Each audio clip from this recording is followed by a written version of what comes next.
रांची से मिल रही बड़ी खबर के साथ, जहां अवैध खनन मामले में विस्फोटक खुलासा हुआ है। 2 अधिकारी ने करवाई है ईडी के गतिविधियों की जासूसी। बड़ी खबर आपको बता रहे हैं, झारखंड के 2 बड़े अधिकारियों पर जासूसी का आरोप लगा है। जांच में बाधा डालने के लिए ईडी की गतिविधियों की जासूसी की बात सामने आ रही है। ईडी ने 2 वरिष्ठ अधिकारियों को इस मामले में नामजद भी किया है। तो सूत्रों के हवाले से यह बड़ी खबर मिल रही है, दोनों अधिकारियों के खिलाफ ईडी कार्रवाई कर सकती है। तो अवैध खनन मामले में यह विस्फोटक खुलासा हुआ है। ईडी की गतिविधियों की जासूसी की जा रही थी। 2 अधिकारियों के नाम इसमें सामने आ रहे हैं। सूत्रों के मुताबिक ईडी अब इन दोनों अधिकारियों के विरुद्ध कार्रवाई कर सकती है।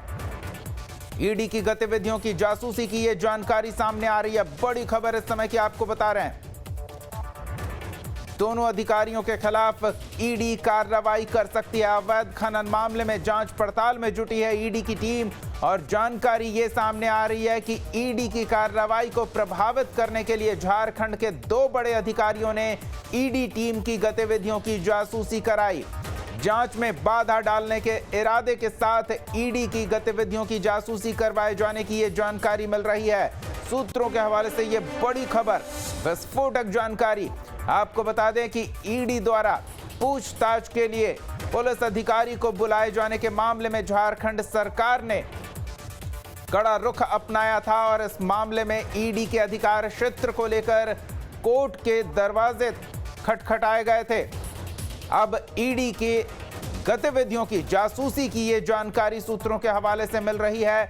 ईडी दोनों अधिकारियों के खिलाफ कार्रवाई कर सकती है। बड़ी खबर इस समय की आपको बता रहे हैं, झारखंड में अवैध खनन से जुड़े मामले की जांच पड़ताल में जुटी हुई है ईडी की टीम।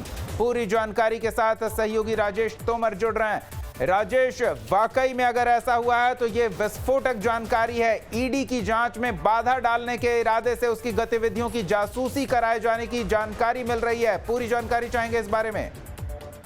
देखिए दीपक, ईडी के अधिकारियों ने हाई कोर्ट में एक हलफनामा दायर किया है, और उसमें कहा है कि सीएमओ में जो 2 अधिकारी बड़े अधिकारी हैं, जिसमें कि एक लीगल एडवाइजर है, वो बढ़वा कांड का जब अनुसंधान चल रहा था तो उस पूरे अनुसंधान को रुकवाने के लिए और अनुसंधान पे नजर रखने के लिए इन अधिकारियों ने लगातार निर्देश दिए कि किसी तरह से इस पूरे अनुसंधान को प्रभावित किया जाए। दीपक, जो हलफनामा है उसमें ये कहा गया है कि जब पंकज मिश्रा रिम्स में थे तो रिम्स में उनका एक आदमी गया और ये जानने की कोशिश की कि ईडी में पूछताछ के दौरान पंकज मिश्रा से कौन कौन से सवाल पूछे गए थे और उन्होंने क्या जवाब दिया।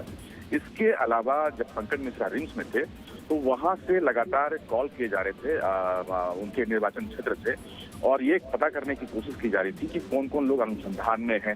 साथ ही वहां पर प्रोटेस्ट करने की बात भी कही जा रही थी कि ईडी के खिलाफ वहां पर थाने का घेराव हो, लोग वहां पर प्रोटेस्ट करें। ये तमाम जो बातचीत है उसके जो ट्रांसक्रिप्ट है वो हाईकोर्ट में सबमिट किया गया है, और ये जानने की कोशिश की गई थी कि जो ईडी की टीम वहां पहुंची थी, ये दोनों अधिकारी जो सीएमओ में बैठे हैं, ये लगातार उनकी जासूसी करा रहे थे और लगातार सूचना एकत्र कर रहे थे। ईडी को इस बात की पूरी जानकारी थी और इसके ट्रांसक्रिप्ट तैयार किए गए, फोन कॉल इंटरसेप्ट किए गए। अब हाई कोर्ट में वो हलफनामा दायर है। जाहिर है कि 22 तारीख को उसकी सुनवाई है, और ये जो दोनों अधिकारी हैं इनकी मुश्किलें बढ़ने वाली हैं, और इसकी आंच जम्मू में बैठे तमाम जो बड़े और लोग हैं वहां तक पहुंचेगा, और इसमें कोई दो राय नहीं।